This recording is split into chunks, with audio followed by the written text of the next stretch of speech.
Et moi je vais ajouter la pierre à l'édifice.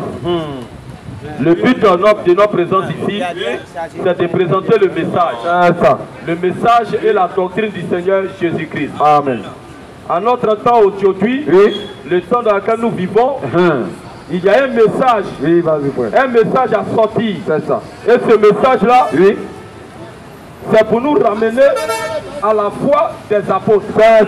Aujourd'hui, nous constatons qu'il y a une pléiade d'églises sur la terre.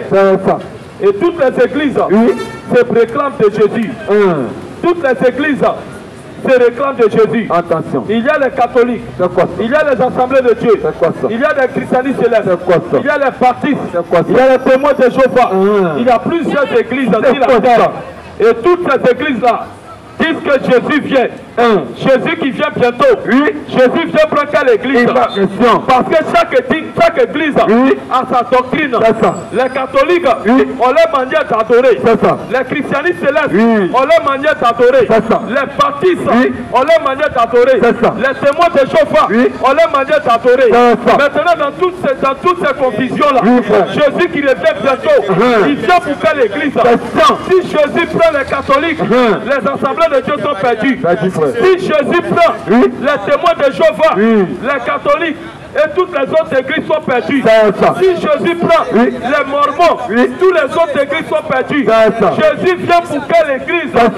Jésus vient pour quelle église? Jésus ne vient pas en réalité chercher une église. Jésus ne vient pas chercher toutes ces dénominations.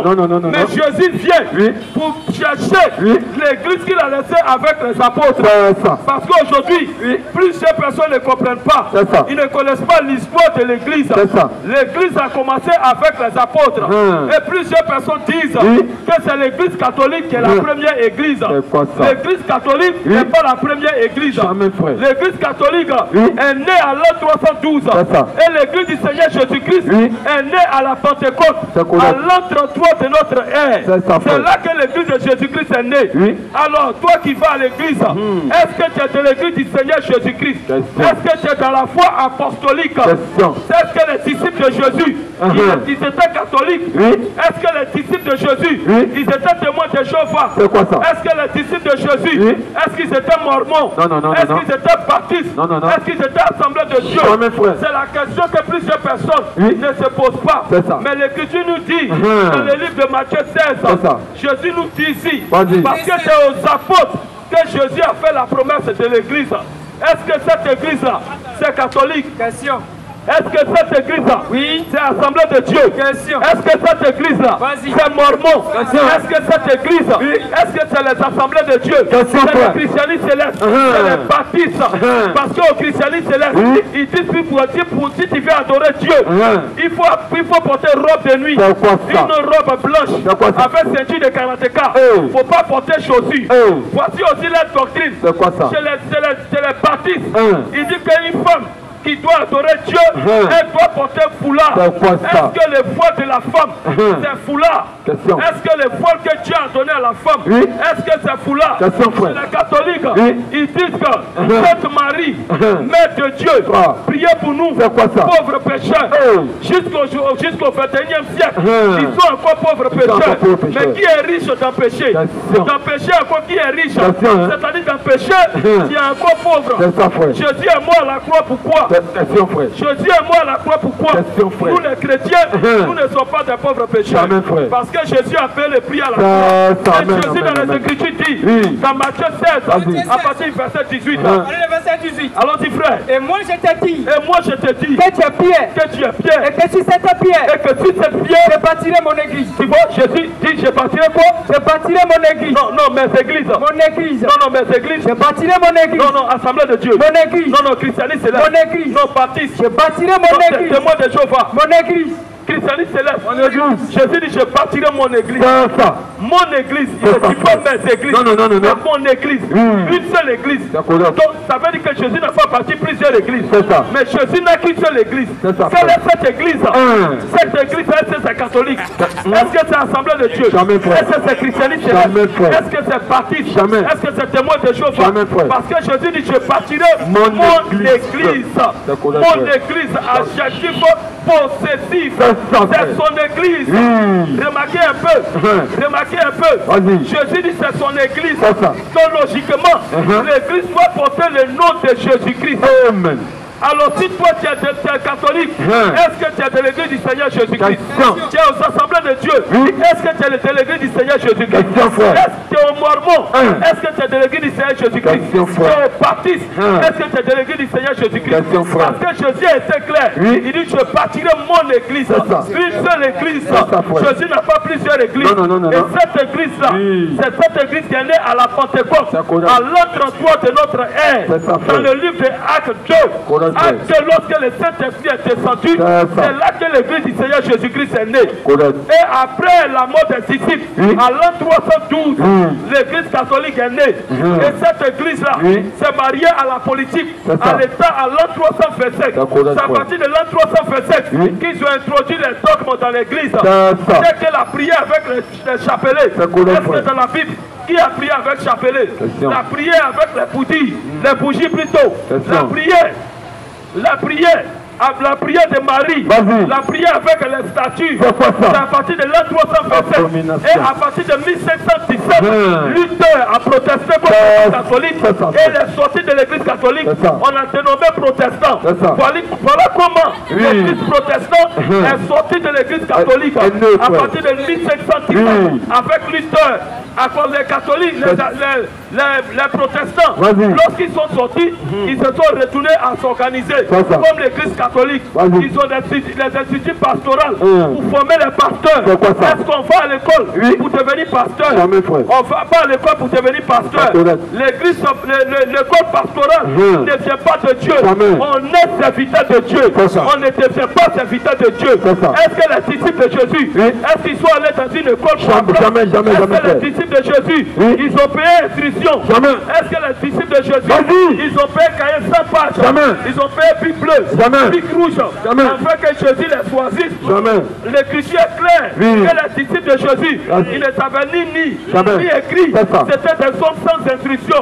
Ils ne sont pas allés dans une école pour apprendre Dieu. On n'étudie pas Dieu. Dieu se révèle. On ne l'étudie pas. Dieu se révèle. On est serviteur de Dieu. On ne le devient pas. Alors tous ceux qui ont fait l'école pastorale, ils ne sont pas de Dieu. À partir de l'église protestante et l'église catholique qui ont commencé à former les pasteurs, les gens forment les prophètes. Est-ce qu'on forme un prophète? On est prophète. On ne se forme pas dans une école. Et c'est à partir de 1717 que l'église comme Luther a protesté contre les catholiques et ils sont sortis du catholicisme. Et on les a dénommés protestants. Voilà comment les protestants sont sortis du catholicisme. Vous voyez un peu. Et c'est à partir de 1800 aux États-Unis que les églises évangéliques sont nées. En 1800 aux États-Unis. Et c'est à partir de là qu'ils ont commencé maintenant. Les églises sont nées sur la terre. C'est à partir de 1800 que les églises sont passées à remplir sur la surface de la terre. Alors pour aller au ciel, il faut retrouver la foi des apôtres. Il faut retrouver la foi apostolique. Il faut retrouver cette foi-là.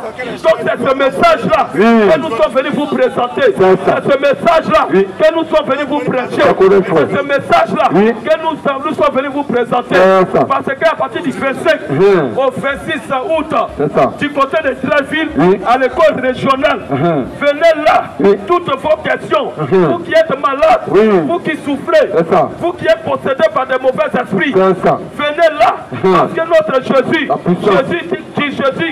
guérit encore aujourd'hui. Le Dieu que nous adorons, il est vivant. Et il a dit dans Apocalypse 1, à partir du verset 17, je suis le premier et le dernier.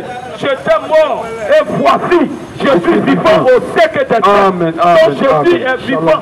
Alors si Jésus est vivant, c'est qu'il est capable d'opérer les miracles. Nous croyons un Dieu vivant. Et à partir du verset, le 26 août, le 26 juillet plutôt, nous allons faire sortir Dieu de l'histoire. Nous allons faire sortir Dieu de l'histoire. Parce que ce qui fatigue les gens aujourd'hui, les gens connaissent Dieu dans le passé, ils connaissent Dieu dans le futur, mais dans le présent, ils ne connaissent pas Dieu. Alors nous croyons un Dieu présent. Nous ne croyons pas un Dieu du passé, ni du futur. Nous croyons un Dieu du présent. Nous croyons que Jésus-Christ peut encore guérir les malades. Jésus peut chasser les démons. Jésus peut délivrer les gens. Nous croyons à cela. Raison pour laquelle nous vous invitons. Ce 25 juillet, ce 26 juillet, du côté de l'école régionale de Trècheville, à prendre part à cette grande campagne d'évangélisation. Nous vous invitons à prendre part à cela. Tous ceux qui sont malades, tous ceux qui sont malades, Jésus est encore vivant. Jésus guérit, Jésus restaure, Jésus guérit, Jésus délivre. Ce qu'il a fait hier, il peut le faire encore aujourd'hui. Raison pour laquelle nous vous invitons. Je reviens encore à mon sujet. Jésus n'a qu'une seule église. C'est une seule église que Jésus connaît. Jésus ne connaît pas plusieurs églises. Et le message que nous sommes venus vous présenter, c'est de retourner à cette église. Cette église du commencement. Les disciples de Jésus n'étaient pas catholiques. Les disciples de Jésus n'étaient pas assemblés de Dieu. Ils n'étaient pas christianistes. Ils n'étaient pas baptistes. Comment est-ce qu'on appelait les disciples de Jésus? Dans le livre de Actes 11, verset 26. Est-ce qu'on les appelait catholiques? Est-ce qu'on les appelait mormons? Est-ce qu'on les appelait assemblée de Dieu? Alors dit frère, Acte 11, il l'ayant trouvé, il l'a mené en Antioche, pendant toute une année, il se réunit aux assemblées de l'église, et il enseignait beaucoup de personnes, c'est Antioche, que pour la première fois, les disciples appelés chrétiens, non, assemblée de Dieu, chrétiens, non, christianisme c'est là, chrétiens, non, baptiste, chrétiens, non, assemblée de Dieu, chrétiens, non, mormon, chrétiens, christianisme c'est là, chrétiens, dont les disciples appelés chrétiens, dont nous sommes des chrétiens, c'est ça. On n'appartient pas à aucune dénomination. Jésus ne reconnaît qu'une seule église. C'est l'église qu'il a laissée avec les apôtres. En dehors de cette église, il n'y a pas de salut quelque part. Parce que c'est à cette église qu'il a donné les clés du royaume. C'est à cette église qu'il a dit qu'elle n'ira pas au séjour des morts. C'est cette église qui est condamnée à aller au ciel. Si un homme doit aller au ciel, il doit se retrouver dans cette église. Donc c'est un peu le message que je vais passer ce soir. Que Dieu vous bénisse. Amen. Shalom, frère. Dieu te bénisse, frère. Gloire à Jésus. Gloire à Jésus. Honneur à Jésus. Élévation à Jésus. Autorité à Jésus. Domination à Jésus. Principauté à Jésus. Résurrection à Jésus. La victoire La guérison La vie éternelle. Vraiment,